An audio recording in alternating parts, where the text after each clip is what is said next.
Miami Heat Nation, what is going on? So, in today's video, we are going to be doing a little recap of Andrew Wiggins, Kyle Anderson, and Davion Mitchell's debut last night against the Boston Celtics. We also going to be talking about some big stars that the Miami Heat could go after, and we're going to be talking about plenty of more. So, you guys are definitely going to want to stick around. And also, if you guys enjoy Miami Heat content, subscribe to the channel. We upload every single day.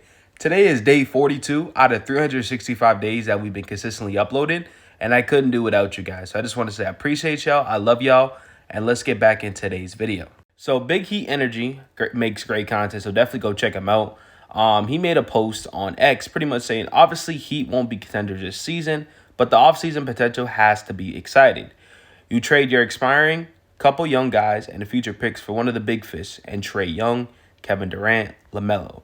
Now, to be honest with you guys, I know, trust me, I know, we get our hopes up every single trade deadline, every single offseason. I mean, this trade deadline, we thought we was getting Durant. We thought we was getting De'Aaron Fox. We never got anybody. We got Andrew Wiggins. We traded away Jimmy Butler. The other trade deadline, we thought we was getting Dame Lillard. So the expectations are very, very low. But how I view the offseason is going to be depending on how we finish this season, right? If somehow, in some way, we don't make it to the playoffs, I definitely think Pat Riley is going to be way more aggressive than he has been in the past. Now, if we do make it to the playoffs, he may not be as aggressive because he feels like, well, I like mine, and we just got to tweak this roster up a little bit, even though we need a star player, right? So it really depends on the season. The problem is you need to make the playoffs so you can have 2 first-round picks in the draft.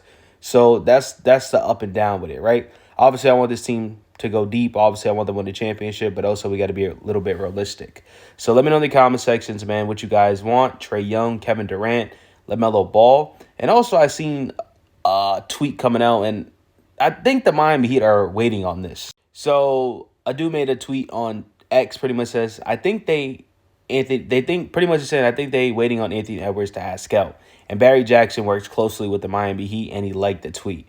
And so this is probably what they're waiting on. I just don't know when Anthony Edwards will ask out, and that's very, very risky to rely on a player asking out. You know what I mean? It does happen frequently, and we just got to continue to keep praying on the Minnesota Timberwolves' downfall at this point. But if Anthony Edwards does come to this Miami Heat team, man, that would honestly be awesome because he fits the culture.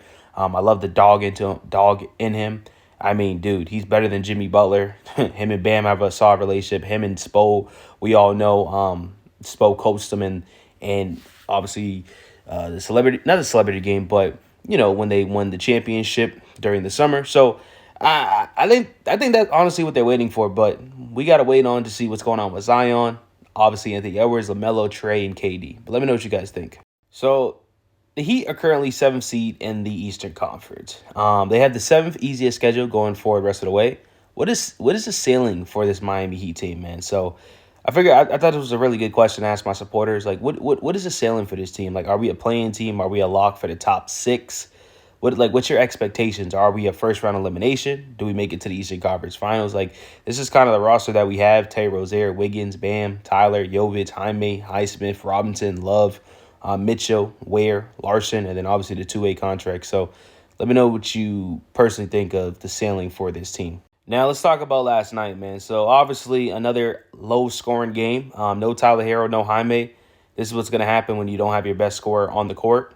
Obviously, Tyler Hero is that. Bam Adebayo with a nice double-double. Shot terrible. Was pretty good from the free throw line, but field goal percentage, 6 for 17, 1 for 5, wasn't the greatest. Wiggins struggled in his debut. Not too worried about that. He shot a little bit, way too many threes. I mean, 8 attempts. He shot 8 attempts from the 3-point line. He needs to chill out on that.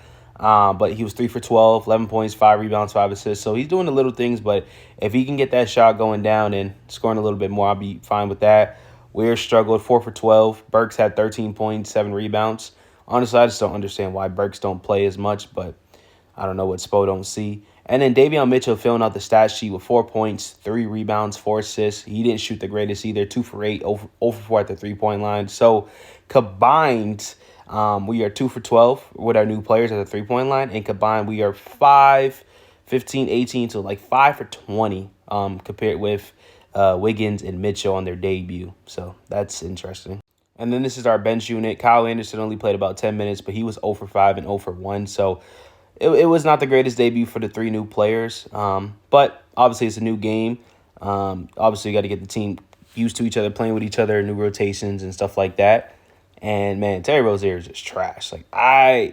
This dude's unplayable at this point. I wish we just released him.